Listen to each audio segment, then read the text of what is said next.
Wakati nikiwa njiani jana usiku kuja huku Masasi,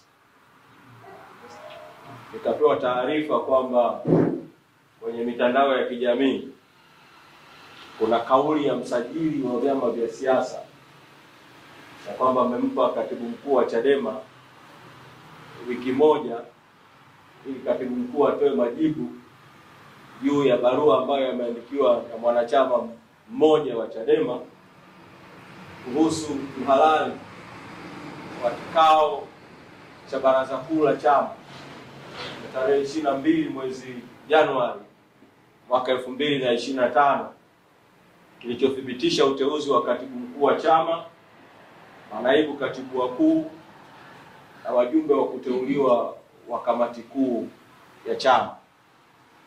Msajili wa vyama vya siasa amelizungumza jambo hili kwenye vyombo vya habari, na kwa sababu amelizungumza kwenye vyombo vya habari, na mimi kwa nafasi yangu ya mtendaji mkuu, kabla hata haijafika hatua ya kuwasilisha majibu kwa waandishi kwake juu ya hayo ambayo ameshaanza kuyazungumzia kwenye vyombo vya habari, nataka niwahakikishie tu wanachadema na Watanzania juu ya hiyo tuhuma ambayo msajili wa vyama vya siasa ameisemea kwenye vyombo vya habari kwamba alisema kwamba tunapaswa tuwe tumepeleka majibu. Chadema inaongozwa kwa mujibu wa katiba. Sisi tunaheshimu sana katiba ya chama, kanuni, maadili na itifaki ya chama. Ibara ya 6.22 ya katiba ya chama inahusu uhalali wa vikao vya chama, na ibara hii ina sehemu mbili juu ya akidi ya vikao. Hapa nitazungumza juu ya hoja ya akidi ya vikao.